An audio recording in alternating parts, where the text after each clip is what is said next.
അവസാനം വരെ നല്ലപോലെ ചിരിക്കാനുണ്ട്. ഇതുവരെ ചെയ്തതൊന്നും വളരെ വ്യത്യസ്തമായിട്ട് ഒരു ഫാദറിൻ്റെ വേഷം.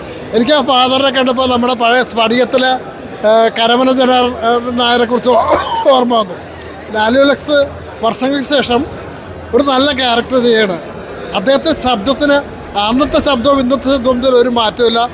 നമ്മുടെ മനസ്സിൽ തങ്ങി നിൽക്കുന്ന കഥാപാത്രം. അതിൽ ഓരോ കഥാപാത്രങ്ങളും അവിടേതായ നല്ല സിനിമയുണ്ട്. എന്നൊരു അപൂർവ സൗകര്യങ്ങൾ ഞാൻ ഓർത്ത് വലിയ സുഖമൊന്നും ഇല്ലാതാണെന്ന് ഓർത്ത് വന്നതാണ്. പക്ഷേ ഒരു അരമണിക്കൂർ ഇച്ചിരി ആദ്യത്തെ ഒരു ലാഗ് കഴിഞ്ഞാൽ പിന്നെ പടം വേറെ ലെവൽ ഉഗ്രം പടം കേട്ടോ. അതെന്ന് വെച്ചാൽ അവസാനം വരെ നല്ലപോലെ ചിരിക്കാനുണ്ട്.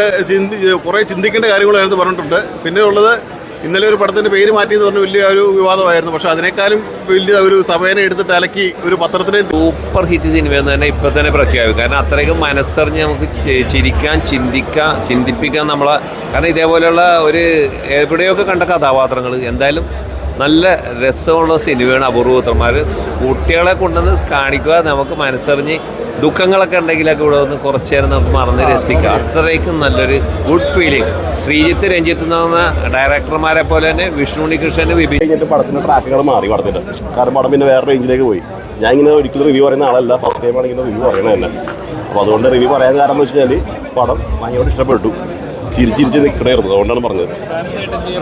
എല്ലാവരും ഫാമിലി മാത്രമല്ല, മറ്റേ അന്ധവിശ്വാസമുള്ള ആൾക്കാരില്ല, അവരൊന്ന് പടം കാണണം. Thank you.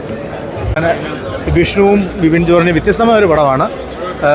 അധികം അന്ധവിശ്വാസങ്ങൾ കൊണ്ട് പല പണങ്ങളും നേടുന്നുണ്ട്, പല കാര്യങ്ങളും നേടുന്നുണ്ട്. അപ്പോൾ അതിൻ്റെ പുറകിലുള്ള ചെറിയൊരു കഥയാണ്. പക്ഷേ എന്നാലും നല്ലൊരു കാണാൻ അടിപൊളിയാണ്. ബാക്കി